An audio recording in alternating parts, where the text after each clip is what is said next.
সরকারি অফিসে ঢুকে ভাঙচুরে অভিযুক্ত শাসক দলের 6 কর্মীকে আদালতে জামিন দিতে একেবারে বীরের সম্মান। গলায় মালা পরিয়ে বরণ সকলকে, আবার গলা ফুলিয়ে সকলেই বলছেন এই ঘটনায় পুরো তৃণমূল নেতৃত্বই নাকি জড়িত। মানেটা কি? শাসক দল বলে কি সব আইনের ঊর্ধ্বে তারা? এতে প্রশ্ন উঠতে তো বাধ্যই।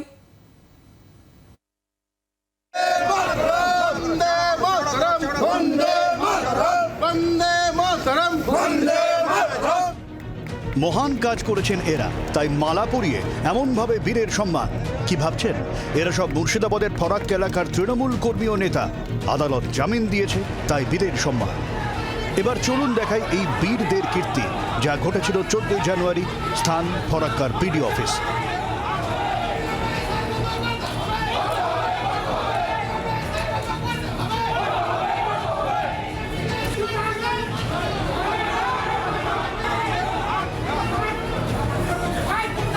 আর এই লোকটিকে চিনে রাখুন, ইনি ফরাক্কার তৃণমূল বিধায়ক মনিরুল ইসলাম।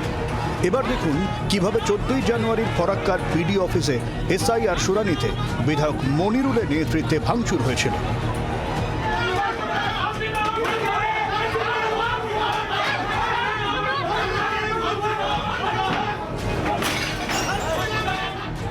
কমিশন এই ঘটনায় পুলিশকে কড়া হুঁশিয়ারি দিলে 6 জনকে গ্রেফতার করা হয়, কিন্তু যার নেতৃত্বে এই ভাঙচুর সেই বিধায়ক মনিরুল ইসলামের টিকিটাও স্পর্শ করেনি পুলিশ। জেল থেকে বেরিয়ে তৃণমূল কর্মী আবার গলা ফুলিয়ে বলছেন পুরো নেতৃত্বই এই ঘটনায় জড়িত।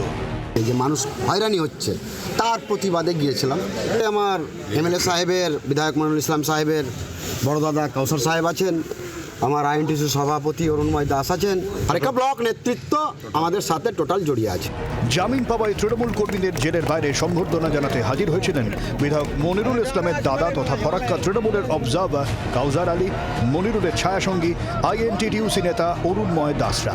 14 জানুয়ারি ভাঙচুরের ঘটনাকে অনভিপ্রেত বললেও এসব জনরোষের প্রকাশ বলে দাবি করেন।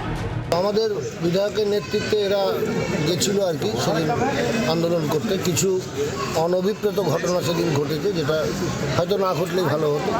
যাই হোক, সেটা জনরোষের প্রকাশ, এদের সঙ্গে সাধারণ মানুষ যুক্ত হয়ে গিয়ে কিছু অঘটন সেদিন ঘটে গেছিলো, যার জন্য আইন তো আইনের পথেই চলবে। পুলিশের কাজ করেছে, তাদেরকে অ্যারেস্ট করে বিচারালয়ে পাঠিয়েছিল।